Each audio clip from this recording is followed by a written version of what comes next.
Thank you, Mr. Speaker. House Bill 7 would seek to establish the regulatory framework for the safe development and deployment of autonomous vehicles on Kentucky's roadways. Within House Bill 7, it provides the very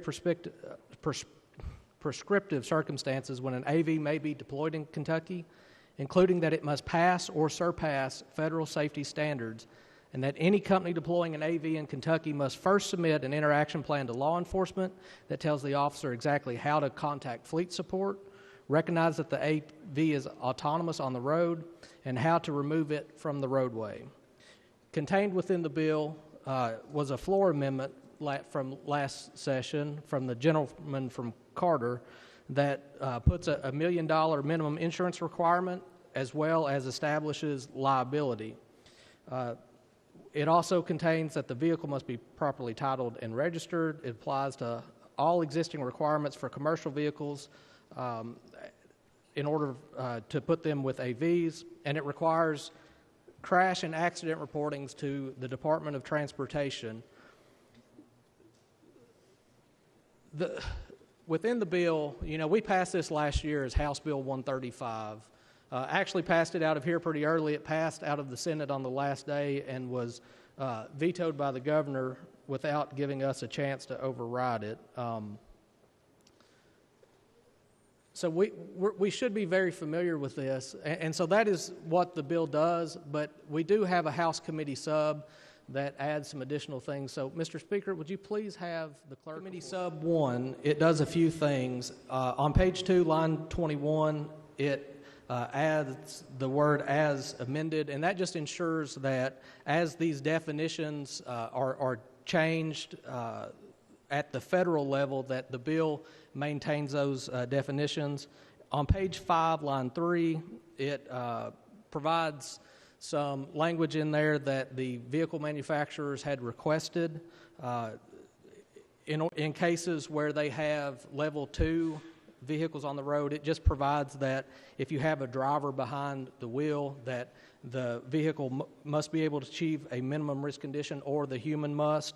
And then on page 3, lines 14 through 18, we add a section in there after speaking with the gentleman from McGoffin that would put drivers inside semis for 2 years. That is what House Committee Substitute 1 does, and I would move for its adoption.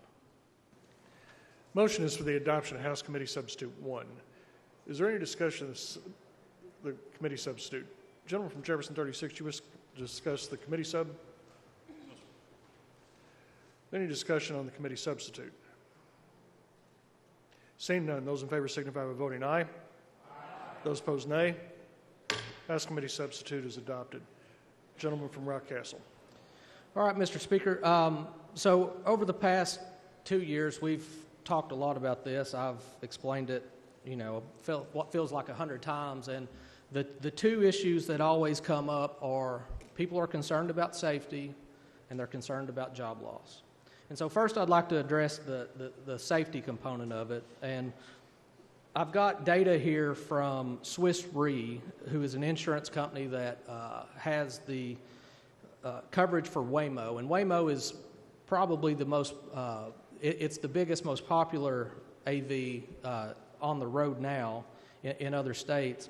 And what their studies show is that it's reduced bodily injury claims by 100% and reduced property damage claims by 76% when compared to baseline human drivers.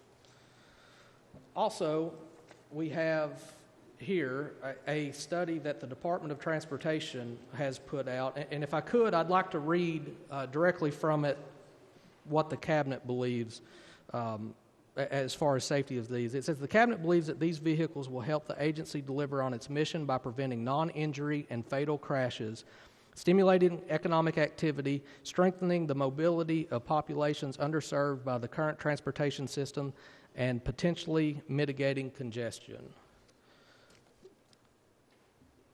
As far as the worries of job loss, and this comes particularly amongst the trucking industry, we've got multiple studies across the country that shows currently we're down about 80,000 truck drivers nationally. That's expected to grow to 160,000 truck drivers by the year 2030. As the federal government's made it a lot harder to get CDLs, we're not backfilling these positions fast enough to keep up with attrition. Multiple studies show that the deployment of autonomous vehicles will in fact not eliminate jobs because those jobs are currently vacant. What will actually end up happening is, according to the Federal Department of Transportation, it will increase total U.S. employment by 26,400 to 35,100 jobs per year on average during their analysis period. Now, if we take a 10,000-foot view of what we're talking about and what this would look like in Kentucky, it's important to note that autonomous vehicles in some forms are already here now. And I've got studies and letters. One of those is from CVG in northern Kentucky, and they're currently using autonomous baggage tugs.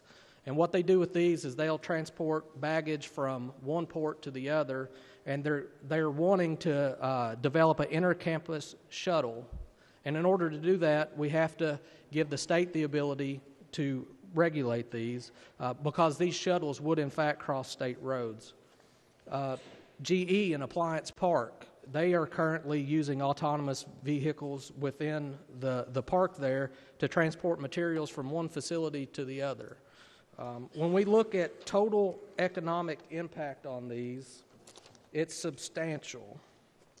It's projected to increase GDP by at least 0.3% during the 30-year analysis period, and it's expected to raise the annual earnings of all U.S. workers by $203 per worker per year under a slow rollout provision and up to $267 per worker per year under a fast scenario. When we look at all of the data across all of the industries, whether that's from the federal government, whether that's from private studies, this is essentially an economic growth opportunity. You know, I believe 28, 29 states have passed legislation like this. Most recently, South Dakota, within the past 2 days, Governor Noem signed a bill almost identical to this. And it's important within Kentucky that we try to be at the forefront of innovation, and it's important that we think long-term about logistics and how we're going to move freight as economic growth expands and we have fewer workers to do it.